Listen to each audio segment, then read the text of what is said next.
En 2018, la Côte d'Ivoire a lancé un plan de mise à niveau de 8 centres hospitaliers à travers le pays.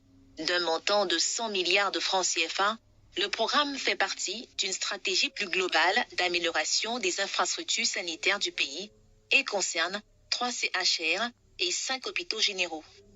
En Côte d'Ivoire, mais d'Afrique, qui dispose d'une expertise et d'un savoir-faire, met les bouchées doubles pour être à la hauteur de la tâche. L'hôpital général d'Abobo Nord,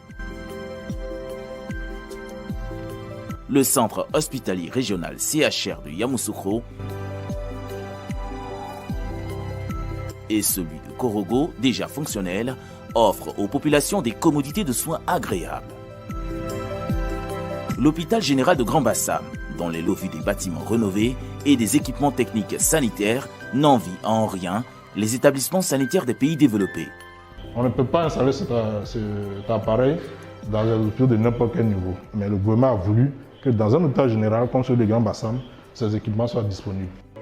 L'hôpital mère-enfant Dominique Ouattara de Bingerville est un établissement sanitaire dont la mission est d'améliorer l'offre de soins aux populations de toutes catégories sociales, particulièrement aux couples mère-enfant. Il offre un accueil et un accompagnement de qualité avec son service de pédiatrie médicale et de néonatologie capable de prendre en charge les grands prématurés. En tout le traitement, un service d'anesthésie et de réanimation qui est à ce jour en Afrique subsaharienne la seule unité de réanimation pour les enfants de 0 à 18 ans. La dernière née des universités publiques. L'université de San Pedro est ouverte sur l'océan et le développement durable. En attendant la fin des travaux de construction des cités, des solutions pour loger les étudiants ont été trouvées.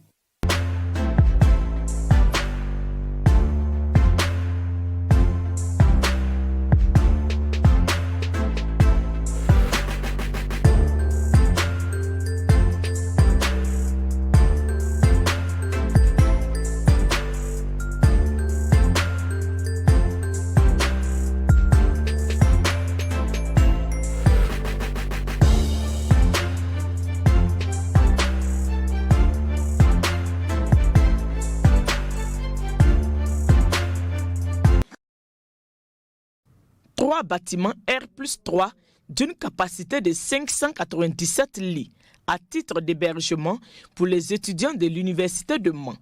Les infrastructures sont composées de chambres doubles, de chambres individuelles, de chambres pour personnes à mobilité réduite, de salles d'études communes et de salles de laverie-buanderie. Là-bas, on était dans des conditions précaires. Ici, on est dans des conditions aisées. Les chambres, ça va, nous sommes contents d'y être parce que ça va nous permettre de bien bosser. Moins de problèmes aussi au niveau du transport et autres. Donc ça va, nous sommes très heureux. Le gouvernement fait beaucoup d'efforts pour mettre les étudiants dans les meilleures conditions d'études et de vie. Derrière l'amélioration substantielle des conditions d'études et de vie, on demande à nos étudiants d'être des étudiants excellents. Voilà, des étudiants qui soient vraiment des modèles pour la jeunesse du pays. Des étudiants sur lesquels le pays peut compter pour son avenir. Construite sur une superficie de 332 hectares, l'Université de Mans a ouvert ses portes en février 2017.